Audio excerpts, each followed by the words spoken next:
नमस्कार दोस्तों, आपके अपने जेई क्लासेस मेरठ परिवार में मैं डॉक्टर अंकित भारद्वाज आपका स्वागत करता हूं। कैसे हैं आप सभी? उम्मीद करता हूं सभी अच्छे होंगे और अपना और अपनी फैमिली का ध्यान रख रहे होंगे। बच्चों, यहां पर आपके लिए अप्लाइड केमिस्ट्री का बैच भी जेई क्लासेस परिवार ने चला दिया है, जिस बैच का नाम है रणभूमि बैच, जो कि पॉलिटेक्निक के सभी स्टूडेंट के लिए, जो कि सेकेंड सेमेस्टर में टेक्सटाइल इंजीनियरिंग के स्टूडेंट हैं या फर्स्ट सेमेस्टर में जिन बच्चों की स्पेशल बैच है, उन सभी के लिए कोर सब्जेक्ट है भाई आपका अप्लाइड केमिस्ट्री। और इस बार यूपीबीटी ने जो नया पैटर्न कंडक्ट किया है कि इस बार आपके सभी एग्जाम ऑब्जेक्टिव पैटर्न पे होंगे, सो इसीलिए आपकी सभी क्लासेस ऑब्जेक्टिव क्वेश्चंस की जेई क्लासेस मेरठ परिवार ने चलाने का निर्णय लिया है। जैसा कि आप सभी जानते हैं कि आप इससे पहले और जितने भी सब्जेक्ट हैं उनकी प्रॉपर क्लास चल रही थी, लेकिन अप्लाइड केमिस्ट्री की क्लास के लिए आप लोगों के रेगुलर मोड पर हमारे पास कॉल और मैसेजेस आ रहे थे। सो हमने यहां पर अप्लाइड केमिस्ट्री का जो सिलेबस है उसको भी कंप्लीट कराने का यहां पर कोशिश कर ली है। तो आपसे ये अनुरोध है कि जितने भी स्टूडेंट टेक्सटाइल इंजीनियरिंग में हैं और उनके पास अप्लाइड केमिस्ट्री कोर सब्जेक्ट है, या फिर इसके साथ साथ मैं दोबारा से रिपीट कर दूं कि फर्स्ट सेमेस्टर में जो स्पेशल बैक वाले स्टूडेंट हैं पॉलिटेक्निक के, वो सभी स्टूडेंट यहां पर हमारे साथ ज्वाइन करें। और जितने भी अपने फ्रेंड्स हैं उनको जरूर बता दें भाई कि अब जेई क्लासेस मेरठ परिवार में अप्लाइड केमिस्ट्री का भी यहां पर सिलेबस स्टार्ट कर दिया गया है। ठीक है बच्चों, चलिए आगे बढ़ते हैं। जैसा कि आप यहां पर देख रहे हैं, अभी कुछ समय पहले आपका रिजल्ट आया है फर्स्ट सेम का। बहुत सारे बच्चों के फीडबैक पे हमारे पास बहुत सारे मैसेजेस आए थे, लेकिन वो सारे तो हम यहां पर शो नहीं कर सकते थे, काफी कॉम्प्लिकेटेड हो जाता, तो इसलिए हमने उनमें से कुछ मैसेज यहां पर लिख दिए हैं। बहुत बहुत प्यार मिला है आपका, बस इसी तरीके से आप अपना प्यार हमारे साथ बनाए रखिए और इसी तरीके से पढ़ते रहिए और अपने माँ बाप के सपनों को पूरा करते रहिए। और आप बिल्कुल बेफिक्र रहें, जेई क्लासेस मेरठ परिवार हमेशा आपके साथ इसी तरीके से मेहनत करता रहेगा। आप बस हमेशा हमारे साथ जुड़े रहें। ठीक है बच्चों, चलिए यहां पर मैं आपसे बता देना चाहता हूं, क्योंकि आज ये पहली क्लास है तो थोड़ा सा बैच के बारे में भी बताना बनता है। देखिए, रणभूमि बैच है इसका नाम, जो कि यूपीबीटी के लेटेस्ट जो आपका एग्जाम होने वाले हैं उसके पैटर्न पर आधारित है। सभी क्वेश्चन यहां पर जो है वो एमसीक्यू कराए जाएंगे और वीडियो क्लासेस आपको यहां पर मिलने वाली हैं। ऑनलाइन टेस्ट पेपर भी इसमें यहां पर आपको कोर्स के अंदर मिलने वाला है, तो आपको बिल्कुल परेशान होने की जरूरत नहीं है। पहले हम आपका सारा का सारा सिलेबस कंप्लीट कराएंगे और उसके बाद आपको ऑनलाइन टेस्ट के लिए भी हम यहां पर आपका टेस्ट कंडक्ट कराएंगे। और जब आप फाइनल यूपीबीटी का पेपर देने जाएंगे, एग्जाम पेपर, तो वो भी आपको इसी तरीके का ऑनलाइन टेस्ट पेपर की तरह दिखाई देगा। तो आपको बहुत आसानी होने वाली है। और आपको इसके लिए करना क्या है भाई? इसके लिए आपको ज्यादा पैसों का इन्वेस्टमेंट नहीं करना है। हमारा जो इस कोर्स का कोर्स था वो था 999, लेकिन आप सभी स्टूडेंट की स्थिति को देखते हुए, आज की कोविड की स्थिति को देखते हुए, हमारे जेई क्लासेस मेरठ के जो डायरेक्टर सर हैं अश्वनी वत्स सर, उन्होंने इसका कॉस्ट घटाकर कर दिया है 149, दैट इज 149 ओनली। और ये बहुत मिनिमम चार्जेस है बच्चों, तो ऐसा नहीं है कि ये बहुत कॉस्टलियर है। आप इसको बहुत इजी वे में परचेज कर सकते हैं। देखिए, आपको सारी वीडियो क्लासेस मिलेंगी, सारी एमसीक्यू पीडीएफ क्वेश्चंस मिलेंगे, ऑनलाइन टेस्ट पेपर्स मिलेंगे, और किसी भी तरीके के क्वेश्चन में कोई भी डाउट होता है तो आप टीचर से यहां पर अपने डाउट भी सॉल्व कर सकते हैं। तो इतना सारा कंटेंट आपको मिलने वाला है और इसका अमाउंट कितना रखा गया है? जस्ट 149। तो आपको बिल्कुल परेशान होने की जरूरत नहीं है और बहुत मेहनत करनी है। और जेई क्लासेस मेरठ भी आपके साथ लगातार मेहनत करता रहेगा। कैसे जुड़ेंगे भाई आप हमारे साथ? तो मैं आपको बता दूं, कुछ बच्चे हमारे साथ यहां पर पहले से ही जुड़ चुके होंगे, लेकिन जो बच्चे आज पहली बार देख रहे हैं वीडियो को, या फिर जो बच्चे यहां पर हमारे साथ जुड़े हुए हैं, उनसे भी मेरा अनुरोध है कि वो अपने फ्रेंड्स को जरूर बताएं कि आपको करना कुछ नहीं है। आप प्ले स्टोर पे जाइए और वहां पर जाकर हमारा ऑफिशियल जो ऐप है, that is JE classes Meerut, आपको उसे डाउनलोड करना है और उसमें आपको सभी तरीके की क्लासेस जो भी आपके सब्जेक्ट से रिलेट करती हैं वो सभी क्लासेस आपको वहां वहां पर मिल जाएंगी। बिल्कुल परेशान होने की जरूरत नहीं है। फिर भी कोई दिक्कत परेशानी आती है तो स्क्रीन पर आपका हमारा नंबर दिखाई देता है, आप ऑफिस टाइम में किसी भी समय वहां पर कॉल कर अपने डाउट्स को सॉल्व आउट कर सकते हैं। चलिए बच्चों, ज्यादा समय नहीं लेते हैं आपका और डायरेक्टली क्वेश्चन पे पहुंचते हैं।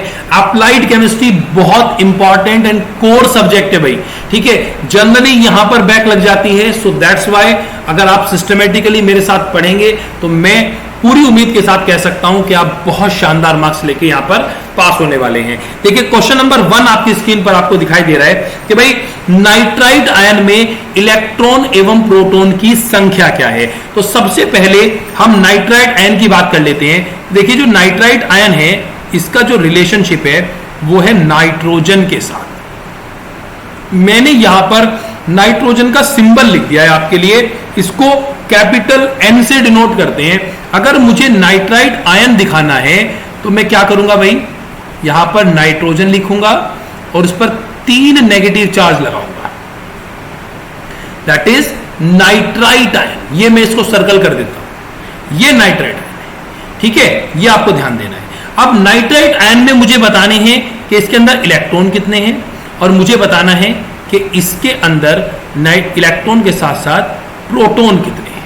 अब प्रोटॉन के लिए आप जानते हैं कि अगर मैं प्रोटॉन की बात करूं तो देखिए प्रोटॉन जो है वो एटॉमिक नंबर के बराबर होता है किसी भी एटम के अंदर। इसके बराबर होता है भाई एटॉमिक नंबर, मैं शॉर्ट में लिख देता हूं भाई, एटॉमिक नंबर या परमाणु क्रमांक। जो प्रोटॉन है वो परमाणु क्रमांक के बराबर होता है और आप जानते हैं कि नाइट्रोजन का परमाणु क्रमांक कितना है 7।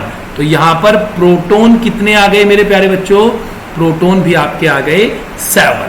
अब हमें बात करनी है इलेक्ट्रॉन की।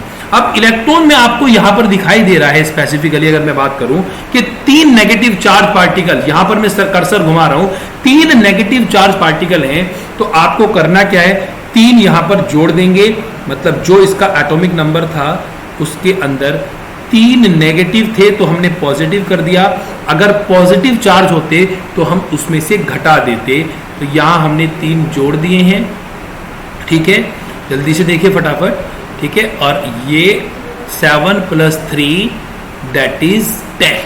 तो आपसे पूछे इलेक्ट्रॉन कितने हो गए भाई, इलेक्ट्रॉन मेरे पास आ गए हैं यहां पर 10, जबकि प्रोटॉन यहां पर अगर मैं बात करूं तो प्रोटॉन देखिए ये प्रोटॉन मेरे पास आ गए हैं 7। तो आपसे पूछ रहा है क्वेश्चन में कि इलेक्ट्रॉन कितने हैं और ये पूछ रहा है कि प्रोटॉन कितने हैं। आपको सीरियल वाइज बताना पड़ेगा मेरे प्यारे बच्चों। सबसे पहले इलेक्ट्रॉन बताने हैं, तो इलेक्ट्रॉन है आपके 10 और प्रोटॉन आपके पास आ गए यहाँ पर 7।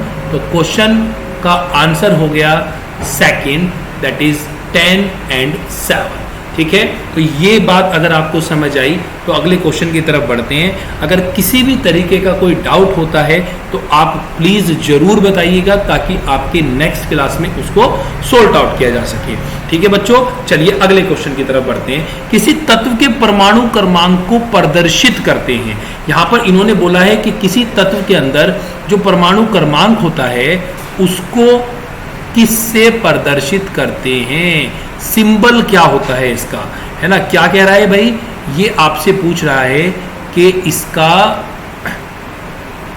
सिंबल क्या है। किसका सिंबल भाई, सिंबल आपका परमाणु क्रमांक का। देखिए मैं अगर आपको आंसर याद कराना चाहूं तो आंसर आपके सामने डायरेक्टली लिख देते हैं कि जी आंसर है इसका Z, कि परमाणु क्रमांक का जो सिंबल होता है वो Z होता है।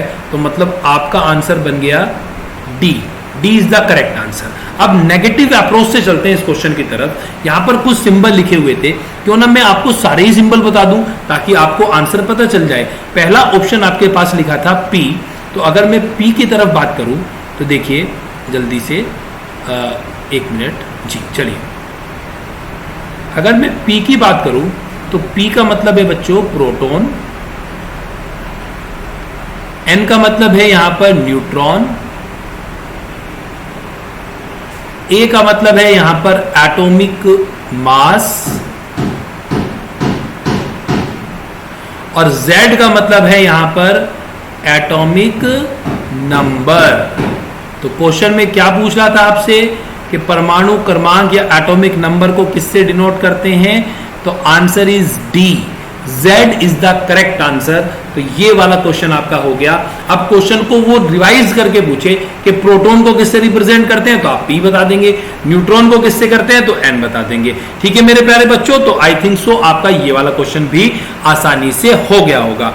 अगले क्वेश्चन की तरफ मूव करते हैं। क्वेश्चन है कि निम्नलिखित में से कौन सा तत्व प्रारूपी तत्व है।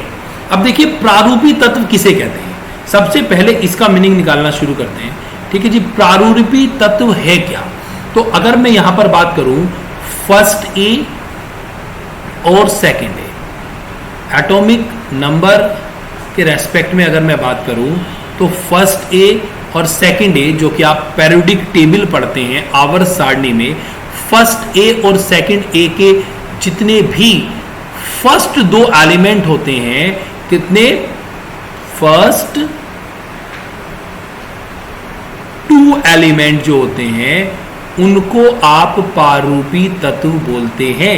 जैसे अगर मैं बात करूं, देखिए लिथियम है फॉर एग्जांपल, ठीक है, लिथियम, और इसके बाद आ गया आपका सोडियम। तो ये शुरू के दो हैं, हाइड्रोजन को हम कंसिडर नहीं करते, तो दिस इज द प्रारूपी तत्व, इसको आप प्रारूपी तत्व बोलेंगे। ठीक है, अब यहां पर क्वेश्चन में आपको दिया हुआ है कि बताइए इनमें से कौन सा प्रारूपी तत्व है। अब यहां पर देखिए भाई, मिलाना शुरू करते हैं। अगर मैं बात करूं पोटेशियम की, दैट इज फर्स्ट ऑप्शन के, तो ये तो तीसरा है भाई, आप जानते हैं लिथियम, फिर इसके बाद सोडियम, उसके बाद potassium, then rubidium, then caesium and then francium. तो ये तो तीसरे नंबर वाला है, तो ये तो आंसर आपका नहीं होगा। फिर मैग्नीशियम की बात कर लेते हैं।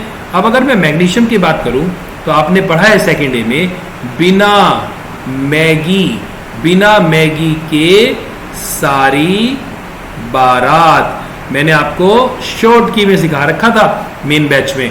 तो यहां पर देखिए आप, मैग्नीशियम कौन से नंबर पर आ रहा है, सेकंड नंबर पर, तो इसका मतलब प्रारूपी तत्व है। तो इस क्वेश्चन का आंसर क्या हो गया भाई, इस क्वेश्चन का आंसर बन गया आपका बी। अब कैल्शियम की बात करें तो कैल्शियम तीसरे वाला है, तो ये आंसर नहीं जाएगा। और अगर मैं बोरोन की बात करूं, सॉरी ब्रोमीन की बात करूं, तो ये भी आंसर नहीं जाएगा, क्योंकि ब्रोमीन भी अगर हम फैमिली लिखें 7 तो फ्लोरीन, क्लोरीन, ब्रोमीन, ठीक है, आयोडीन और एस्टेटीन, तो ये भी तीसरे नंबर का एलिमेंट है। और हमें बताने हैं फर्स्ट टू, तो फर्स्ट टू के हिसाब से आंसर आपका बन गया मैग्नीशियम। तो इस क्वेश्चन का आंसर क्या बनेगा, मैग्नीशियम बनेगा। अगले क्वेश्चन की तरफ मूव करते हैं। निम्नलिखित में से कौन सा डी ब्लॉक का तत्व है। ठीक है, अब डी ब्लॉक का तत्व निकालना है। ठीक है, करना क्या है भाई, एक काम करो, यहां पर सबके एटॉमिक नंबर लिख लो और इनका इलेक्ट्रॉनिक कॉन्फ़िगरेशन करना सीखो। ठीक है, या तो आप डायरेक्टली याद कर लीजिए कि भाई क्रोमियम जो है वो डी ब्लॉक एलिमेंट होता है, नहीं आता कोई बात नहीं, क्योंकि क्या पता वो एक ऐसा एलिमेंट आपको दे क्वेश्चन में जो आपने कभी ना सुना हो, सिर्फ उसका एटॉमिक नंबर जानते हो। तो अगर आप उसका एटॉमिक नंबर भी जानते हैं तो भी आप आंसर लगा सकते हैं। देखिए कैसे, जैसे मैं यहां पर पहले ऑप्शन की तरफ बढ़ता हूं, सल्फर लिखा है, सल्फर का एटॉमिक नंबर कितना होता है भाई, 16 होता है। ठीक है, अब हमें सल्फर को डिनोट करना है, तो मैं इसका इलेक्ट्रॉनिक कॉन्फ़िगरेशन करता हूं, that is 1s2, 2s2, 2p6, 3s2, 3p, 2o2 4 और 6 10 12 और 4 दैट इज 16। तो ये आप देख रहे हैं कि जो लास्ट है वो किस में जा रहा है भाई, इसको मैं दोबारा से लिख देता हूं एक बार, 3p4 में। इसका मतलब ये तो p ब्लॉक एलिमेंट है, तो सल्फर आंसर नहीं जाएगा। ऐसे ही अगर मैं पोटेशियम की बात करूं तो पोटेशियम का एटॉमिक नंबर कितना होता है भाई, 19, और आप जानते हैं फर्स्ट ए का एलिमेंट है, अभी बताया, लिथियम, सोडियम, और इसके बाद आपका आ गया पोटेशियम, और ये एस ब्लॉक एलिमेंट होता है, ये बात आपको ध्यान देनी है। अब हम क्रोमियम की तरफ बढ़ते हैं, एरो लगा के इधर की तरफ बढ़ जाते हैं।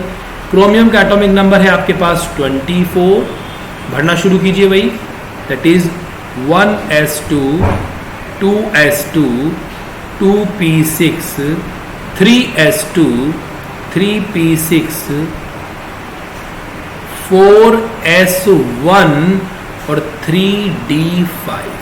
आप जानते हैं कि ये एक्सेप्शन है भाई, यहां पर 4s2 नहीं आएगा, 3d4 नहीं आएगा, यहां पर क्या आएगा 4s1 आएगा और 3d5 आएगा।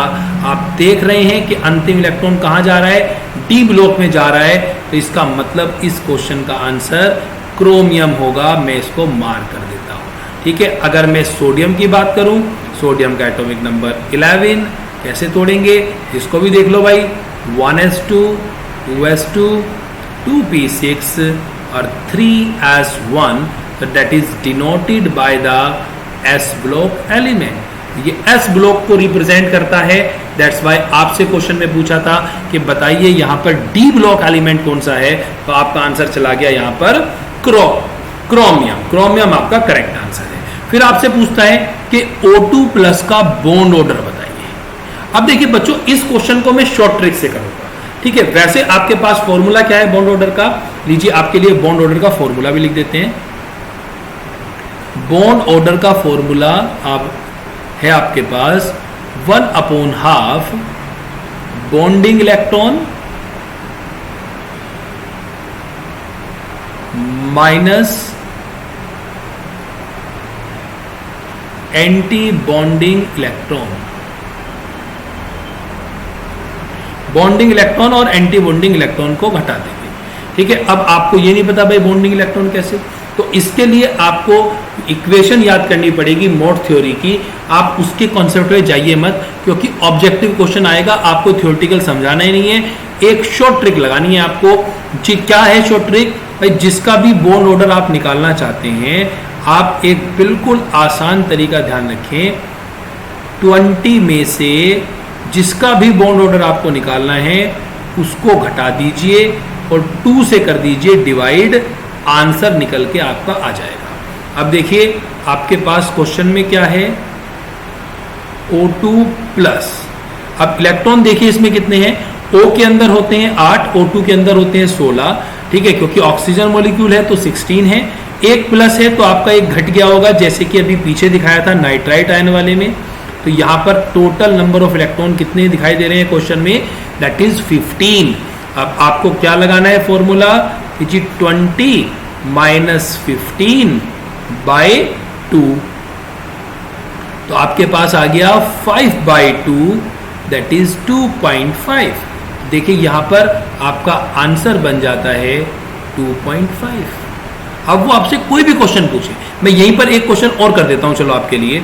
मैं आपसे कहने लगूं भाई नाइट्रोजन का बताओ, N2 का बॉन्ड ऑर्डर बताइए। तो नाइट्रोजन के अंदर 14 इलेक्ट्रॉन है, फिर फॉर्मूला लगा दो सेम, 20 माइनस 14/2, आंसर आ गया 3। नाइट्रोजन का कितना निकल के आ गया 3। एक क्वेश्चन और कर देते हैं, आपसे कहे O2 नेगेटिव। अब O2 के अंदर 16, एक नेगेटिव चार्ज है तो प्लस हो जाएगा, दैट इज 17। 17 को भर दो, 20 माइनस 17/2, तो दैट इज आंसर आ गया 1.5। तो आपका देखिए कितने सारे क्वेश्चन मैंने एक क्वेश्चन के माध्यम से आपको समझा दिए हैं। यहां पर O2+ का पूछ रहा था, तो O2+ के लिए यहां पर बॉन्ड ऑर्डर कितना रहेगा, 2.5 रहेगा मेरे प्यारे बच्चों। तो इस बात का आपको ध्यान देना है। अब देखिए जेई बनना हुआ आप बहुत आसान, और SSC JE, UP CL JE और UP SSC जेई के लिए ब्रांच की अगर हम बात करें तो CE मैकेनिकल और EC के लिए हब जेई क्लासेस मेरठ परिवार, ठीक है, आपको काफी समय से लगातार माध्यम से ऑनलाइन और ऑफलाइन दोनों मोड में यहां पर स्टडी करा रहा है, जहां पर आपको स्टडी मटेरियल मिलता है। हिंदी और इंग्लिश दोनों माध्यम में आपकी तैयारी कराई जाती है, और हॉस्टल की फैसिलिटी भी है आपके पास यहां पर।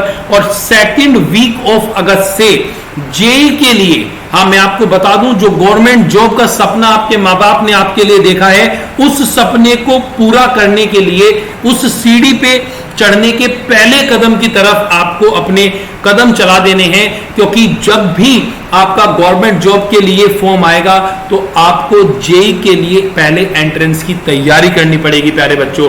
तो जेई क्लासेस मेरठ परिवार आपके लिए जेई की तैयारी कराने के लिए, एसएससी जेई हो चाहे वो स्टेट जेई हो, उन सब के लिए प्रॉपर काफी समय से तैयारी करा रहा है। और आप देख भी पा रहे हैं कि हमारे पढ़ाए हुए बहुत सारे बच्चे आज डिफरेंट ब्रांचेस में और डिफरेंट यहां पर जगह पर प्रॉपर वे में काम कर रहे हैं और अपने माँ बाप के सपनों को उन्होंने पूरा कर दिया है और आज वो सम्मानित व्यक्ति की तरह अपनी जिंदगी को जी रहे हैं। तो बच्चों, अगर आप भी चाहते हैं कि जेई बन जाना है आपको, आप भी चाहते हैं कि आपके माँ बाप के सपने पूरे हों, तो हमारे साथ जुड़े रहिए। और सेकंड वीक से आपकी स्टार्ट होने वाली है क्लास अगस्त में जेई के लिए। तो आप किसी भी तरीके की जो भी इंफॉर्मेशन चाहते हैं उसके लिए हमारे साथ जुड़े रहिए।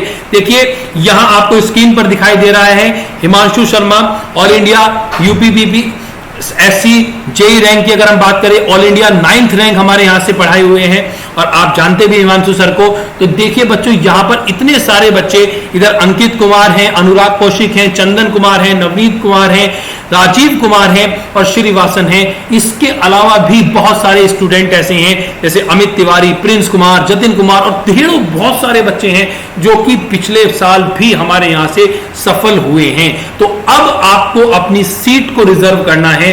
अगला फोटो आपका होना चाहिए। जितनी मेहनत हम आपके साथ करते हैं इतनी मेहनत कोई और संस्थान आपके साथ नहीं कर सकता। तो आपको सिर्फ इतना करना है कि जिस तरीके से आप पॉलिटेक्निक में हमारे साथ जुड़े हुए थे उसी तरीके से जेई की क्लासेस के लिए भी आप हमारे साथ जुड़ें ताकि आप अपने मां बाप के सपनों को पूर्ण कर सकें। ठीक है बच्चों, चलिए तो देखिए यहां पर एक कॉलम आपके लिए छोड़ा हुआ है फॉर यू। अब जितने भी बच्चे मेरे को पसंद करते हैं वो अपनी सीट जल्दी से जल्दी बुक कर लीजिए ताकि अगली बार जब मैं यहां पर किसी और साल बच्चों की क्लास ले रहा हूं तो आपके फोटो को देखकर आपका नाम बता सकूं। चलिए आगे बढ़ते हैं। अगला क्वेश्चन है आपकी स्क्रीन पर कि अमोनिया का संकरण होता है। अमोनिया के अंदर हाइब्रिडाइजेशन पूछ रहा है भाई वो आपसे। हाइब्रिडाइजेशन किसके अंदर पूछ रहा है भाई? अमोनिया के अंदर संकरण, हाइब्रिडाइजेशन। ठीक है, लिए दोनों लैंग्वेज के लिए लिख देता हूं। हाइब्रिडाइजेशन को बोलते हैं भाई संकरण। आप जानते हैं इसका फॉर्मूला क्या है? हाइब्रिडाइजेशन को H से डिनोट किया, H bar 1/2 valence electron of central atom. जो सेंट्रल एटम, जो मेन एटम है उसके वैलेंस इलेक्ट्रॉन लेने हैं plus univalent atom plus minus charge, ये आपको लेना है। तो यहां अगर मैं इस क्वेश्चन की तरफ बढ़ूं तो 1/2 सेंट्रल एटम क्या है भाई? क्या है? अमोनिया है। देखिए अमोनिया को लिख देते हैं पहले इधर। अमोनिया का फॉर्मूला होता है NH3। सेंट्रल एटम हमें दिखाई दे रहा है नाइट्रोजन। नाइट्रोजन का एटॉमिक नंबर 7। कैसे तोड़ देंगे? 2 और 5। तो वैलेंस इलेक्ट्रॉन कितने आ गए? 5। तो यहां अगर मैं बात करूं वैलेंस इलेक्ट्रॉन कितने? 5। यूनिवैलेंट एटम, यूनिवैलेंट एटम किसे कहते हैं भाई? यहां पर लिख देते हैं हाइड्रोजन, क्लोरीन, ब्रोमीन, आयोडीन और फ्लोरीन भी छूट गया था भाई। मतलब 7th ग्रुप पूरा और हाइड्रोजन, ये सारे के सारे यूनिवैलेंट एटम होते हैं। तो यहां पर देखें आप 3 आपको यूनिवैलेंट एटम दिखाई दे रहे हैं। तो यहां पर यूनिवैलेंट एटम हो गया आपके 3। चार्ज कुछ नहीं है क्योंकि अमोनिया के ऊपर कोई चार्ज नहीं लिखा हुआ था। 1/2 8 दैट इज 4। और अगर 4 को डिनोट करना है तो आप रिप्रेजेंट करेंगे बाय sp3। तो आपका आंसर हो गया C। C is the correct answer. sp3 is the hybridisation of ammonia. चलिए बेंजीन में कितने पाई बॉन्ड होते हैं ये क्वेश्चन पूछता है। सबसे पहले ऐसा करते हैं, बेंजीन का डायग्राम बना लेते हैं। ये आपने बेंजीन का डायग्राम, ठीक है। एक और तरीके से आप बेंजीन का डायग्राम बना सकते हैं। ये देखिए, ये किया, ऐसे आप सर्कल कर लीजिए, फिर यहां डबल बॉन्ड, फिर सिंगल, फिर डबल, फिर सिंगल, फिर डबल। मतलब 3 डबल बॉन्ड बनाने हैं आपको और 3 सिंगल बॉन्ड बनाने हैं। और आप जानते हैं कि एक डबल बॉन्ड बराबर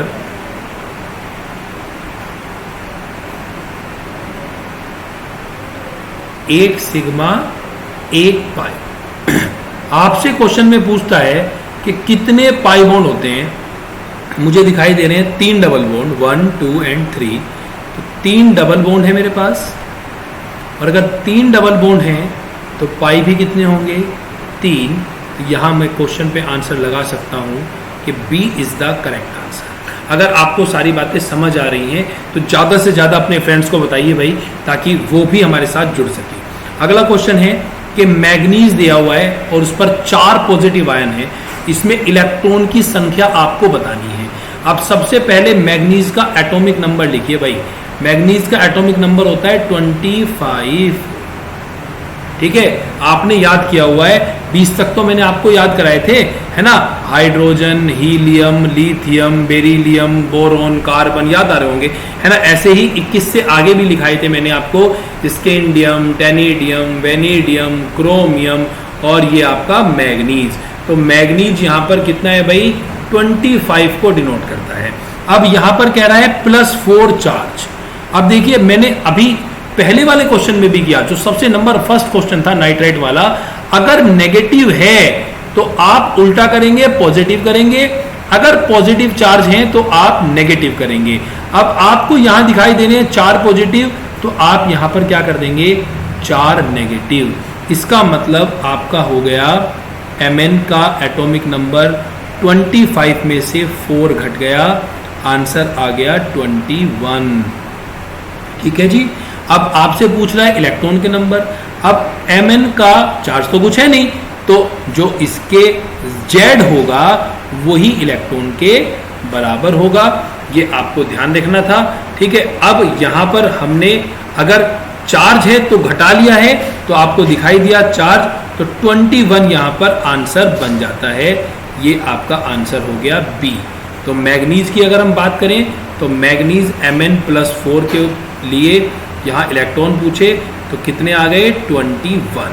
ठीक है मेरे प्यारे बच्चों, अगले क्वेश्चन की तरफ बढ़ते हैं।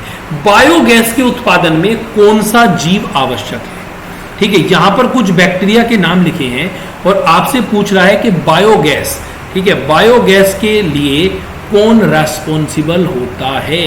तो चलो मैं बायोगैस की कहानी आपको समझाता हूं। बायोगैस है क्या, देखिए, जो रूमिनेंट एनिमल होते हैं ना, रूमिनेंट एनिमल बोलते हैं बच्चों जुगाली करने वाले एनिमल को। जुगाली मतलब जो च्युइंग करके खाते हैं, जुगाली करने वाले जो जानवर होते हैं उनको रूमिनेंट एनिमल्स बोलते हैं।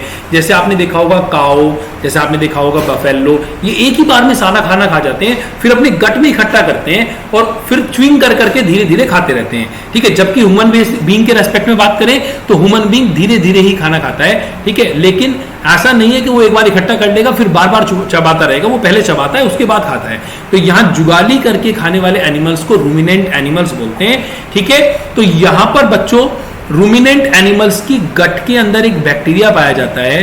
ठीक है, आंत के अंदर एक बैक्टीरिया पाया जाता है जिसका नाम है मैथेनोजन। ठीक है, क्या नाम है, मैथेनोजन। तो इस क्वेश्चन का आंसर क्या हो गया, मैथेनोजन। इसीलिए जो गाय भैंस होती है, जो काऊ होती हैं, बफेलो होती हैं, उनके डंग से, उनके गोबर से बायोगैस का निर्माण किया जाता है। ठीक है, किससे करते हैं भाई, बायोगैस का निर्माण डंग से, इसीलिए इसको गोबर गैस भी बोलते हैं। क्या बोलते हैं, गोबर गैस। तो आपसे पूछ लेगा बायोगैस का दूसरा नाम क्या है, तो आप आंसर लगाएंगे कि इसका नाम गोबर गैस होता है। अब अगला क्वेश्चन है आपकी स्क्रीन पर कि जी जल जो है, वाटर जो है, वाटर का आकार आपको बताना है।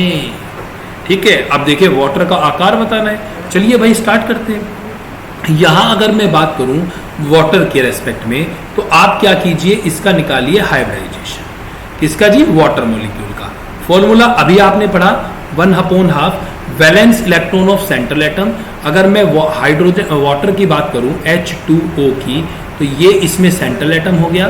ठीक है, O का एटॉमिक नंबर 8 डिवाइड करेगा 2 8 6 में, तो वैलेंस इलेक्ट्रॉन हो गए 6, तो यहाँ पर आपका आ गया वैलेंस इलेक्ट्रॉन 6 प्लस, अगर मैं याद करूँ तो 2 आपके पास यूनिवैलेंट एटम और चार्ज कुछ नहीं, हाइब्रिडाइजेशन निकल के आ गया 8/2 that is 4 that is sp3। तो हाइब्रिडाइजेशन अगर sp3 है तो यहां पर जो आपकी आकार है वो कैसा होगा, वो होगा जी आपका टेट्राहेड्रल, क्योंकि आपने ये बातें याद की हुई हैं। और टेट्राहेड्रल मतलब चतुष्फलकीय। P is the correct answer. तो इस क्वेश्चन का आंसर क्या है, टेट्राहेड्रल, क्योंकि अगर हाइब्रिडाइजेशन sp होता है, सॉरी, तो आपका आता है जी लीनियर या रेखीय, दोनों वर्ग में बोल दे रहा हूं मैं। अगर sp2 होता है तो पिरामिडल, अगर sp3 होता है तो टेट्राहेड्रल या चतुष्फलकीय बोलते हैं। तो यहां पर ये बच्चों आपका आंसर बन गया बी। तो यहां पर इस क्वेश्चन की अगर हम बात करें तो जल का जो आकार है वो आपका स्पेसिफिकली चतुष्फलकीय आपको आंसर लगाना है, ये बात आपको ध्यान देनी है। तो बच्चों जल्दी से जल्दी आप हमारे साथ अपने सभी फ्रेंड्स को जोड़ने का काम कीजिए और यहां पर हमारे ऐप के साथ जुड़ जाइए जल्दी से फटाफट से। और क्योंकि आपको सभी तरीके की क्लासेस जो हैं वो कहां मिलने वाली हैं, ऐप पर मिलने वाली हैं। कल दोबारा से मुलाकात होगी एक और शानदार सी क्लासेस के साथ। चैप्टर नंबर 1 पढ़ रहे थे आप, परमाणु संरचना एवं रासायनिक बंध नाम से जो चैप्टर था। धन्यवाद, जय हिंद, जय भारत।